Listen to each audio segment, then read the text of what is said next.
महाभारत काल के कुछ ऐसे प्राचीन स्थान जिनके नाम आज बदल दिए गए हैं। इनमें से कुछ ऐसे गांव भी थे जिन्हें स्वयं पांडवों द्वारा दुर्योधन से मांगा गया था। नमस्कार, मैं हूं प्रवीण, आप देख रहे हैं मिस्टीरियस हिंदू। तो चलिए अब करते हैं ज्ञान की बात। वीडियो में आगे बढ़ने से पहले हमारे चैनल को सब्सक्राइब अवश्य करें और बेल आइकन जरूर दबाएं। इस दुनिया के सबसे भीषण युद्ध में से एक महाभारत था, जिसे धर्म का युद्ध भी कहा जाता है, जिसके खत्म होने के बाद धर्म की नींव रखी गई। बहुत से लोगों का मानना है कि द्रौपदी के अपमान और दुर्योधन के लालच की वजह से महाभारत का युद्ध हुआ, जो कि सही भी है। लेकिन इसमें मुख्य भूमिका उन 5 गांवों ने निभाई थी जिनकी मांग पांडवों ने की थी और जिसे दुर्योधन ने ठुकरा दिया था। आज की इस वीडियो में हम बात करेंगे उन 5 मुख्य गांवों के साथ साथ उन खास स्थानों और नगरों का जो महाभारत काल में मौजूद थे। उनमें से कुछ नगरों, शहरों और गांवों के नाम जो थे, आज भी वर्तमान में उनमें से कुछ नामों को बोला जाता है, जैसे मथुरा, काशी, जगन्नाथ, द्वारिका, बद्रीनाथ, गंगोत्री, केदारनाथ और सोमनाथ। लेकिन अब बात करते हैं महाभारत के कुछ खास स्थानों का। इसमें सबसे पहला है हरियाणा और उत्तर प्रदेश के वो क्षेत्र जिसका अधिकतर भाग महाभारत काल का हिस्सा रहा है। कुरुक्षेत्र, जहां हुआ था महाभारत का युद्ध, और इसे आज भी कुरुक्षेत्र ही कहा जाता है।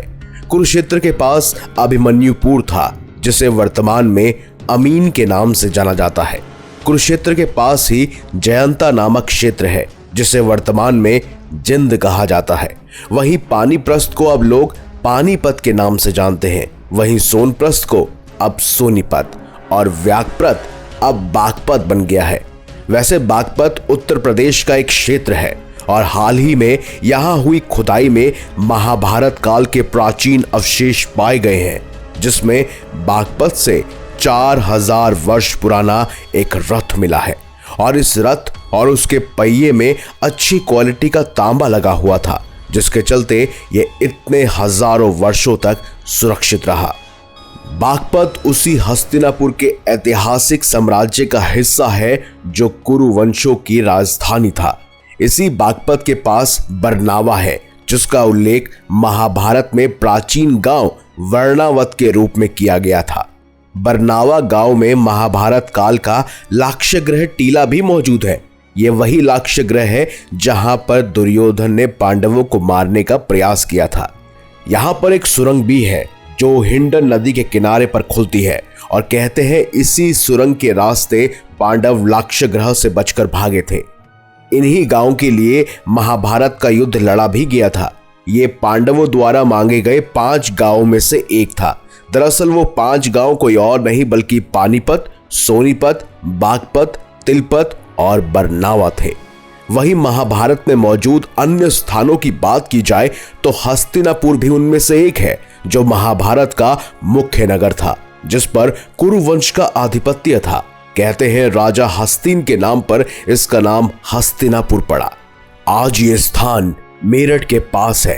कहते हैं मेरठ भी उस समय कुरुवंशों का क्षेत्र था। इनमें से एक है गुरुग्राम, जिसे मॉडर्न समय में गुड़गांव कहा जाता है, लेकिन अब ये एक बार फिर से अपने प्राचीन नाम गुरुग्राम के नाम से जाने जाने लगा है। यही नहीं, देश की राजधानी दिल्ली को उस काल में इंद्रप्रस्थ कहा जाता था, जो महाभारत काल में पांडवों की राजधानी थी।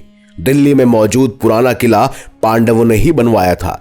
वहीं खुदाई में मिले अवशेषों के आधार पर आर्कियोलॉजिस्ट इस बात को सच मानते हैं कि दिल्ली ही इंद्रप्रस्थ था, जो पांडवों का मुख्य नगर और राजधानी बन गया था।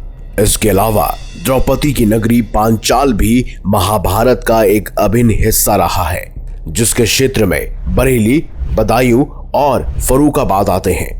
इसके नाम का सर्वप्रथम उल्लेख यजुर्वेद की तैत्तिरीय संहिता में मिलता है।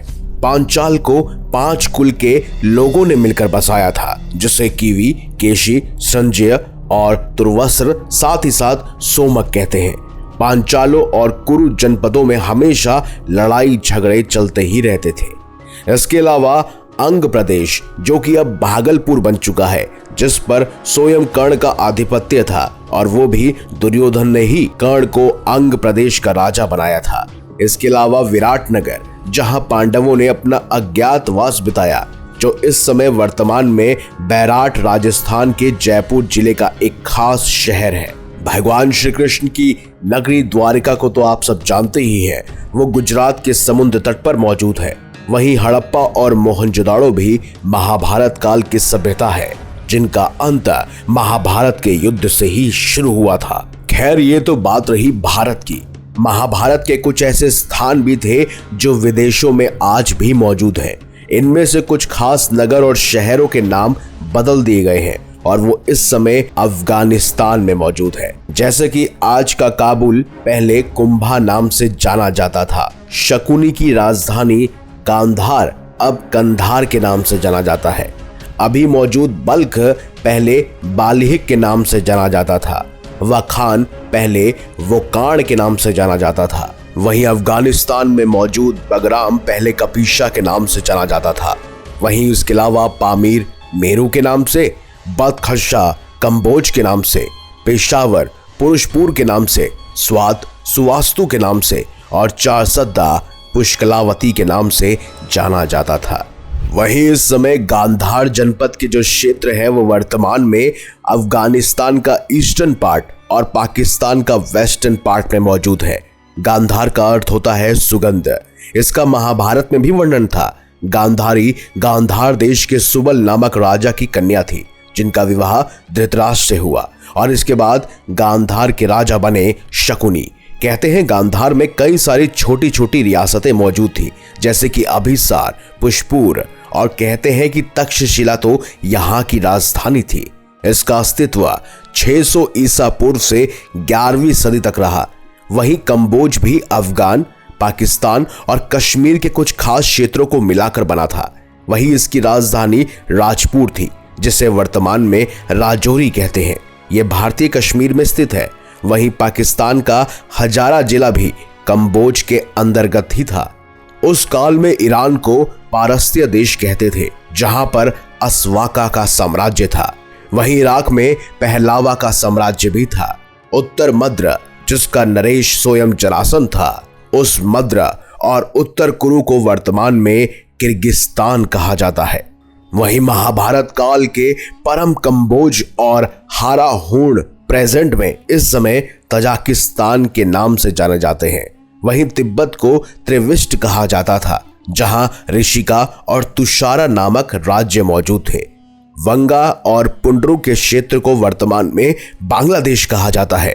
म्यांमार ब्रह्मदेश था, जिसे बर्मा भी कहते हैं, और उस काल में ग्रीस को यवन कहते थे। वैसे इसे प्रेजेंट में यूनान कहते हैं। कहते हैं स्वयं जरासन ने काल्यवन को बुलाया था भगवान श्री कृष्ण को मारने के लिए, और काल्यवन वही यूनान का था। वहीं इसी तरह सीरिया, असीरिया, सऊदी अरेबिया, चीन और कई सारे देशों में हमारे महाभारत के स्थान आज भी मौजूद हैं। ये देश और दुनिया में मौजूद महाभारत के कुछ ऐसे सबूत हैं जिन्हें झुटलाया नहीं जा सकता, जिसका अस्तित्व महाभारत काल में और अधिक विस्तृत रूप से हुआ था। और यह इस बात के साक्षी है कि महाभारत झूठ या काल्पनिक नहीं बल्कि सत्य था।